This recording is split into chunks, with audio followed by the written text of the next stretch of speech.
Эротикалық материализм.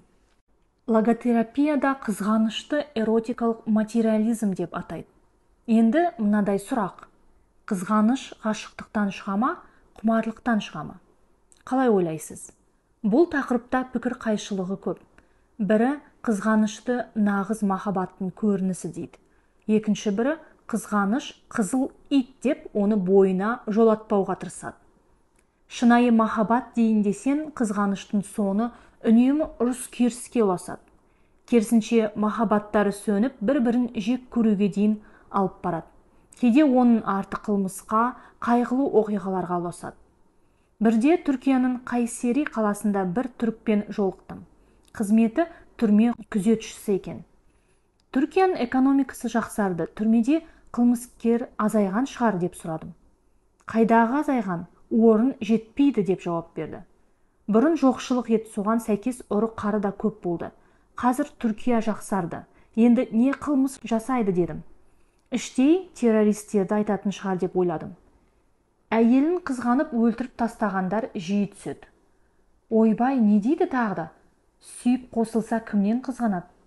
Ажырасқандар бұрынғы әйелін өлтіреді. Неге? Бізде менталитет солай. Әйелін қызғану батырлық саналады. Ажырасқан әйелі біреумен жолығып жүр дегенді естісе, надан еркектер кек алуға тырысады. Көбі аяусыз сойып тастайды. Смартфон шыққалы телефон тексеру деген дәстүрге айналды. Қызғаншақтық қарқын алып кетті деді. Қызғаныштың түпкі пиғылында жан жарына жекеменшік зат сияқты қарайтын көзқарас жатады.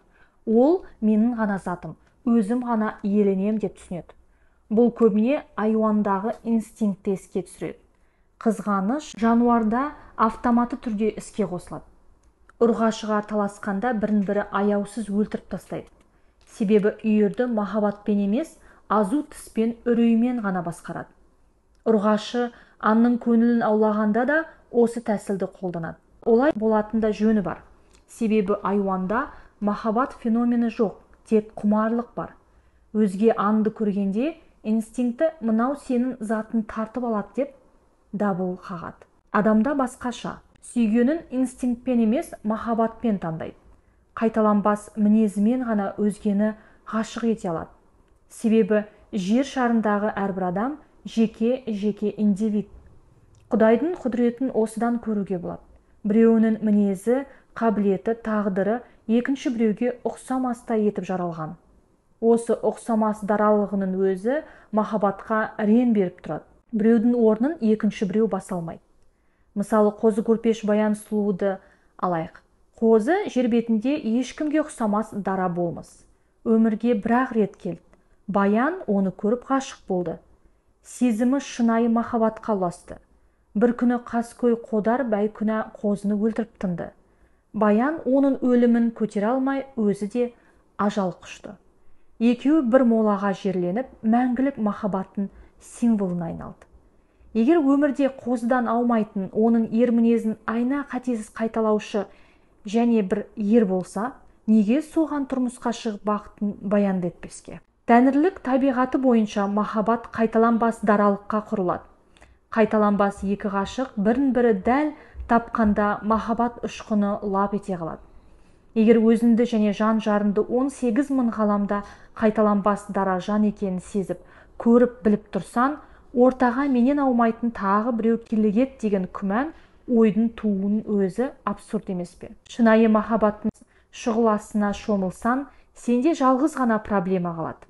Даралығынды өлгенше дамыта беру. Әдетте сүйгенін қызғанатын кісіде мынадай невроз болады. Жарымның ғашық сезімі екінші біреуге ауысып кетуі мүмкін деп ойлайды. Ондай қауіптің бары рас. Ол қай кезде болады? Егер сезімдер ноологиялық емес, эротикалық қабатта жалғанып тұрса, махаббат жалған мотивке құрылады. Бұл кезде психоаналитиктердің уәжі шындыққа айналады.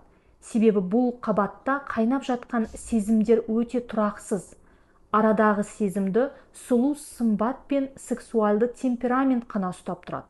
Махаббаттың негізгі драйверіне инстинкт жайғасады. Ол сенен де сұлу немесе сымбатты біреуді көретін болса, іштен дабыл қағады. Мынау сенің жан жарынды өзіне қаратып алуы мүмкін деп қызғаныш механизмін іске қосады. Бұл үйірімді тартып алады деген айуандағы қорқынышты еске түсіреді. Сүю мен сену егіз. Жан-жарыңды сүйдің бе, оған сену керек. Мұның біреуі бар деген күмән көңілге кірмесін. Күмән санылау тауып, масадай тұмсығын тығар болса, соны жанжалға апарып соғады. Себебі күмәннен серпін алған қызғаныш өте қауіпті эмоция. Қиратушы жойқын күшке ие. Оны мына әдіспен түсіндіруге тырысайық. Күмәннің сыңары сенім арту. Маңызды бір іс бастарда команда мүшелері осы істі сен ғана атқарып шығалады деп сенеміз.